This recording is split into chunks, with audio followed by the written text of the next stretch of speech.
السلام علیکم ورحمۃ اللہ وبرکاتہ۔ میمن دنیا میں آپ کا ہاردک استقبال ہے۔ میں ہوں نظام الدین قاضی۔ میمن دنیا کے اس خاص ملاقات میں آج ہمارے ساتھ موجود ہے ڈاکٹر عبدالرؤف سومر صاحب، جو ممبئی سے تعلق رکھتے ہیں۔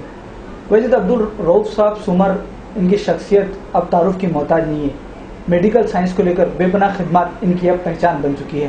تو آئیے میمن دنیا کے اندر ان کا استقبال کرتے ہیں، ان کو ویلکم کرتے ہیں اور جانتے ہیں ان کے خیالات کو، ان کے خدمات کے بارے میں، ان کے اپنے ویوز کو۔ عبدالرؤف صاحب، آپ کا میمن دنیا میں ہاردک سواگت ہے۔ آپ نے اسپیشلی میڈیکل سائنس کی فیلڈ کے اندر اپنے پوسٹ کے ساتھ، اپنے ڈگنیٹی کے ساتھ بہت نمایاں خدمت انجام دی ہے۔ اسپیشلی آپ 18 سال تک کے میمن کچی ایسوسی ایشن کے آرگنائزیشن کے نروات پریسیڈنٹ رہے۔ تو کس طرح کی خدمات آپ نے انجام دی ہے؟ السلام علیکم، بہت بہت شکریہ آپ نے آج مجھے یہاں پر مدعو کیا۔ ویسے تو میں بہت بڑا آدمی نہیں ہوں، لیکن آپ نے مجھے بلایا ہے تو میرا فرض ہے کہ میں اپنی کچھ خدمات کا ذکر آپ سے کروں۔ میرا جو کچھ ہے بس اللہ قبول کرے۔ میں نے صرف اللہ کی رضا کے لیے کیا ہے اور کر رہا ہوں، وہی جانتا ہے کہ اس میں کتنا اخلاص ہے، وہ اس قبول کرے تو اس کا احسان ہے۔ میں نے جو آپ نے کچھیواں جماعت کے تعلق سے کہی، ہاں میں کچھیواں جماعت کا 1988 سے 18 سال تک صدر رہا۔ اس سے پہلے میں نے جماعت کے مینیجنگ کمیٹی میں کچھ عرصے تک کام کیا۔ کچھیواں آل انڈیا کچھیواں فیڈریشن کی بھی میں نے سیکرٹری شپ کی ہے، اور جب کچھیواں جماعت کی صدارت میں اللہ کے فضل سے کافی جماعت کا کام ہوا، لوگوں کی خدمات انجام دی گئی۔ ان کا جو کچھ میرا فرض تھا صدر کی حیثیت سے، میں نے اپنے فرض کو نبھانے کی کوشش کی اور کافی لوگوں کو فائدہ ہوا۔ دوسرے ایک بار جماعت میں ایک طرح کا اتحاد پیدا ہوا، جماعت کا تعلق دوسری جماعتوں سے ہوا۔ میں کچھیواں جماعت کے صدر کی حیثیت سے ہماری جماعت کا میں نے میگزین شروع کیا، رابطہ، اور وہ کافی پاپولر رہا، نہ صرف ممبئی میں بلکہ ممبئی کے باہر، مہاراشٹر میں اور ہندوستان کے دیگر علاقوں میں، بلکہ ہندوستان کے باہر بھی وہ مقبول رہا۔ لوگ اس کو لیتے تھے۔ اس میں میمن جماعت کے تعلق سے کافی معلومات ہوتی تھی، اور ہماری میمن جماعت کے ہونہار طلباء اور ہونہار لوگ کیا کیا کرتے تو اس کا ذکر تھا۔ جہاں تک میڈیکل تعلق ہے، میں جماعت میں جب رہا تو جماعت کے لوگوں کے ساتھ بھی میڈیکل فیلڈ کے اندر ان کی بھلائی کا، ان کی خدمت کرتا رہا۔ اور ایک مسلم انڈین سوسائٹی ہے جس کا افتتاح جب شروع ہوا تھا 1932 میں، اس وقت ہمارے مہمان حضرات نے کافی بڑھ چڑھ کر حصہ لیا، تو اس کے فاؤنڈر ممبرس میں مہمان حضرات کافی تھے۔ اور وہ مجھے خوشی کہ ایک مہمان کی حیثیت سے، کچھیواں کی حیثیت سے آج میں اس ایسوسیشن کا ایسوسیشن سے تقریباً 30-35 سال سے ہوں، اور ابھی 15 سال سے اس کا میں پریسیڈنٹ ہوں۔ میرے زمانے میں میڈیکل فیلڈ میں کافی کام ہوا۔ ہم نے پہلے شروع میں امیونائزیشن سینٹر شروع کیا، فری امیونائزیشن سینٹر۔ اس سے ہم اپنے بچوں کو فری ٹیکے لگایا کرتے تھے، اور اس میں شروع میں میں خود وہ کام کرتا تھا۔ اس کے بعد ہم نے ایک ٹی بی سینٹر شروع کیا، جہاں سے ٹی بی کی دوائیں لوگوں کو مفت دینا شروع کی، لیکن اس وقت محدود طور پر کام تھا۔ یہ کام بڑھتے بڑھتے آج اس حد تک پہنچ چکا ہے کہ آج ٹی بی کی دنیا میں مسلم امیون سوسائٹی کا بہت بڑا نام ہے۔ آج ہم وہ ہے کہ ہمارے پورا زکوٰۃ میں سے ہوتا ہے، تو اس کا فائدہ ہم صرف مسلمانوں کو دے سکتے ہیں، عام مسلمانوں کو، خاص طور پر جن کو ایم ڈی آر ہو جاتا ہے، جو ٹی بی زیادہ گہری دواؤں کی ضرورت پڑتی ہے۔ ایک پیشنٹ کو 3-3، 4-4، 5-5 ہزار روپے کی دوائیں دینے پڑتی ہے 2.5 3 سال تک۔ وہ دوا ہم دیتے ہیں۔ آج 1300 سے 1400 لوگوں کو مفت میں دوائی دی جاتی ہے، 2-2.5 کروڑ کا اس کا خرچ ہے۔ اس کے بعد ہم نے امیونائزیشن، اور اس کے ساتھ 1988 میں ایک ڈائگنوسٹک سینٹر کا افتتاح کیا تھا سشیل کمار شندے صاحب کے ہاتھوں، زکریا مسجد میں۔ وہ آج بڑھتے بڑھتے وہ سینٹر ہندوستان کا ایک بہت ہی اہم سینٹر بن گیا ہے، خاص طور پر بمبئی میں۔ یہاں پر ہم پیتھولوجی، ایکس رے، ریڈیولوجی، ای سی جی، سونوگرافی اور دوسری تشخیص کے جتنے بھی ہیں فیلڈ، وہ ہم اس کا انجام دیتے ہیں، اور بہت کم خرچ میں کرتے ہیں۔ ہمارے پاس جو مشینیں، بہترین مشینیں ہیں، بڑی بڑی ہاسپٹل میں جو مشینیں، لیکن ہمارے چارج بہت کم ہے دوسرے کمپنی۔ اور یہ صرف ایک وہاں تک محدود نہیں رہا، بلکہ بمبئی کے مختلف جگہوں پر ہمارے ڈائگنوسٹک سینٹر شروع ہو چکے ہیں۔ گوئنڈے میں فل فلیج سینٹر ہے، اس کے بعد بمبئی میں 12-15 جگہ پر ہم نے سینٹر شروع کیے ہیں۔ ابھی ہم نے 2 مہینے ہوئے یو پی میں سلطان پور میں بھی ایک ڈائگنوسٹک سینٹر شروع کیا ہے۔ اس کی یہی سینٹر بڑھتے بڑھتے وہاں پر ہم نے ایک ڈائلسس سینٹر قائم کیا. ڈائلسس کا آج بمبئی کا، مہاراشٹر کا، بلکہ ہندوستان کا ایک بہت اہم سینٹر ہو گیا ہے، جہاں پر ہمارے پاس ڈائلسس کی آج 30 مشینیں ہیں، اور ہم کم سے کم خرچ لیتے ہیں. 390 روپے میں ڈائلسس اور ٹیوبنگ کے ساتھ ہم ڈائلسس کرتے ہیں، اور یہ تمام لوگوں کے لیے عام ہے، مسلمانوں کے لیے، غیر مسلم کے لیے. ہمارے پاس آپ کو یقین نہیں آئے گا لیکن برہان پور سے، لکھنؤ سے، احمد آباد سے، بھیونڈی سے لوگ ڈائلسس کرانے اورنگ آباد سے آتے ہیں، اور ہفتے میں 2 دفعہ ڈائلسس کرانا ان کو وہ آسان پڑتا ہے، بس اس میں اپنی جگہ پر ڈائلسس کرنا. ایسے کتنے لوگ آج ہمارے پاس ہیں، ہمارے پاس 2-2.5 ہزار ڈائلسس ہر مہینے کی ہوتی ہیں 30 مشینوں پر، اور لوگوں کو اللہ کے فضل کافی فائدہ پہنچتا ہے. یہ سینٹر ہوتے. اس کے بعد ہمارے پاس ایک ہاسپٹل ہم نے شروع کیا تھا عرب گلی میں.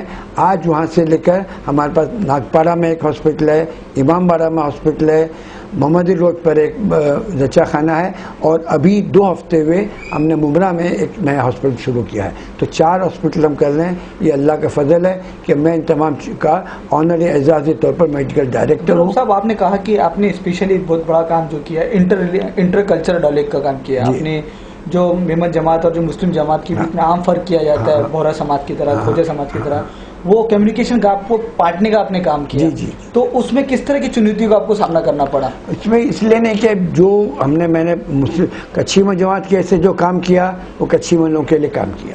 اس کے بعد یہ مسلم مینو سوسائٹی جو سوسائٹی ہے اس میں ہمارے میمن زیادہ ہیں، اور میں کچھی من کی حیثیت سے وہاں پر صدر بھی ہوں. لیکن وہ عام لوگوں کے لیے، تو ہم نہ صرف میمنوں کے لیے اس میں کام کرتے ہیں بلکہ تمام مسلمانوں کے لیے اور غیر مسلموں کے لیے بھی کام کیا جاتا ہے. آپ نے کہا کہ آپ نے انٹر کلچرل کمیونیکیشن کا کام کیا، آپ نے مسلمانوں کو قریب لانے کی کوشش کی، میمنوں کو مسلمانوں سے قریب کرنے کی کوشش کی. تو فطری طور پہ ایک سوال وہاں پر یہ پیدا ہوتا ہے کہ کہیں نہ کہیں ایسا ہے کہ مسلم سوسائٹی کا، مسلم سماج کا حصہ ہوتے ہوئے میمن سماج آئسولیٹڈ ہے یا پھر اپنی کھول میں بند ہے؟ نہیں، یہاں پر ایسی بات نہیں ہے. میمن آپ کو معلوم ہونا چاہیے کہ ہمارے بزرگوں نے بھی جو کام کیا وہ تمام لوگوں کے لیے کیا. آج کتنے میمن ٹرسٹ ہیں جہاں سے نہ صرف کچھی میمنوں کو بلکہ غیر میمنوں کو، غیر مسلموں کو بھی مدد دی جاتی ہے. اسکالرشپ کے لحاظ سے، شادی بیاہ کے لحاظ سے، ان کے فائنانس کے لحاظ سے یہاں سے ان کو مدد کافی ملتی ہے، گھر کے لحاظ سے مدد ملتی ہے. غیر مسلموں کو، صرف غیر میمن کو، غیر مسلموں کو بھی مدد دی جاتی ہے. آج یہ جو ہاسپٹل میں جہاں پر میں احمد صابو صدیق میٹرنیٹی جنرل ملا، یہ میونسپلٹی کے پاس ہاسپٹل تھا، ہمارے محمد حاجی صابو صدیق سیٹ نے اس ہاسپٹل کو بنایا تھا. آج سے 100 سال پہلے کی بات ہے. اور وہ اس طرح سے میونسپلٹی میں چلا گیا. اس کے بعد آج 25-30 سال تک یہ عمارت مخدوش حالت میں عمارت ویسے ہی رکھی تھی، کچھ کام نہیں ہو رہا تھا. پھر بامبے میونسپلٹی نے ہمارے کام کو دیکھتے ہوئے مسلم میموریل سوسائٹی کو دیا.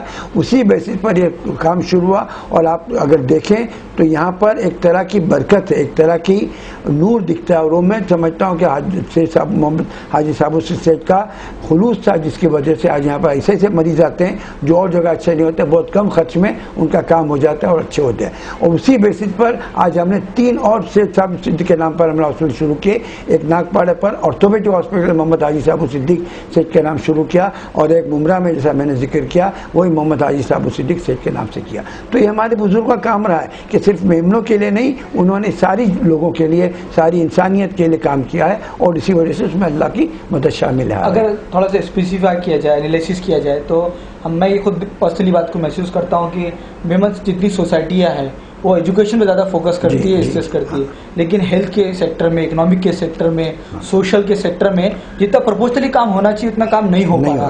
ایسا آپ فیل کرتے ہیں؟ جی بالکل صحیح. آج ہمارے نہ صرف میمنوں کی بلکہ ہمارے مسلمانوں کی 2 اہم ضرورتیں. پہلی ضرورت ایجوکیشن ہے، تعلیم کے لحاظ سے، اور دوسری سب سے بڑی ضرورت میڈیکل فیلڈ ہے. آج میڈیکل فیلڈ اتنی زیادہ مہنگی ہو گئی ہے کہ لوگوں کو واقعی دینا، پیسہ نکالنا مشکل ہوتا ہے.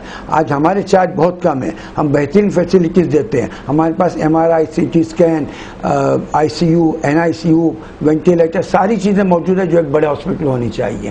سوائے ہارٹ کے سرجری کے ہم سارے بڑے آپریشن کرتے ہیں، لیکن دوسرے ہاسپٹل کے مقابلے میں 50, 60, 70% پیسہ ہمارا کم ہوتا ہے. لیکن مجھے ایسا ہوتا ہے کہ آج یہ بھی دینا مشکل ہو رہا ہے. لیکن ہمارے پاس ایسے ٹرسٹ ہیں، کچھی میمنوں بھی ہیں، دوسرے میمنوں میں بھی ہے، اور کچھ اور مسلم ٹرسٹ بھی ہیں جو لوگوں کو ہمارے جو پیشنٹ ہم لکھ کر دیتے ہیں اس میں ان کے تعاون کے ساتھ تعاون کرتے ہیں, فائنینشیل ہیلپ کرتے ہیں. ایون غیر مسلم ٹرسٹ بھی ہم کو ہمارے پیشنٹ کے لیے دیتے ہیں کہ ان کو معلوم ہے کہ جینوئن کام ہوتا ہے. اور ہم بھی صرف یہ نہیں کہ ہمارے ہاسپٹل میں میمنوں کے لیے یا مسلمانوں کے ہمارے ہاسپٹل میں ڈائلیسس میں اباؤٹ 30-35-40% غیر مسلم بھی آتے ہیں.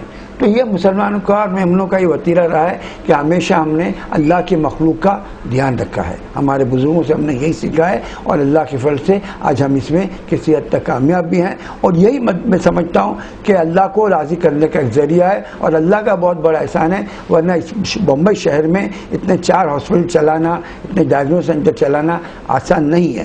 عبدالرؤف صاحب, یہ ایک بات لاہور لیگ سے ہٹ کر ہے کہ آج ایسا لگتا ہے کہ گورنمنٹ کی جو پالیسی ہے وہ پوری طرح سے نشپربھاوی غیر مؤثر ہو چکی ہے, اسپیشلی ہیلتھ کے سیکٹر کے اندر. آپ دیکھتے ہیں کہ دن بدن شکشا کی طرح, تعلیم کی طرح آج ہیلتھ کا جو مسئلہ ہے وہ بھی بہت زیادہ سنگین سے چلا جا رہا ہے.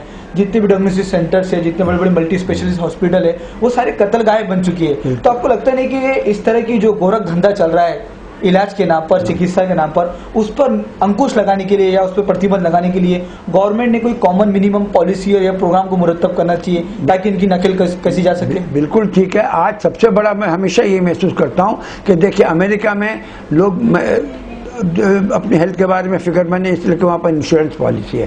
آج وہاں کے شہریوں کے لیے, وہاں کے لوگوں کے لیے, وہاں جو جن کو گرین کارڈ ملا ہوا ہے ان کو ہیلتھ کے لیے کوئی پرابلم نہیں, کسی بھی ہاسپٹل میں جائیں ان کے لیے انشورنس ہے. یورپ میں اور لندن وغیرہ میں, انگلینڈ میں گورنمنٹ کی ہیلتھ اسکیم پالیسی ہے, لوگ وہاں پر اس کا فائدہ اٹھاتے ہیں, ان کو جیب سے اتنا خرچ نہیں کرتا. لیکن ہمارے یہاں سب سے بڑی مصیبت یہ ہے کہ اس طرح کی فیسلٹی نہ گورنمنٹ کی طرف سے نہ انشورنس کی طرف اس طرح فیسلٹی. لوگ انشورنس کے سے واقف نہیں ہیں.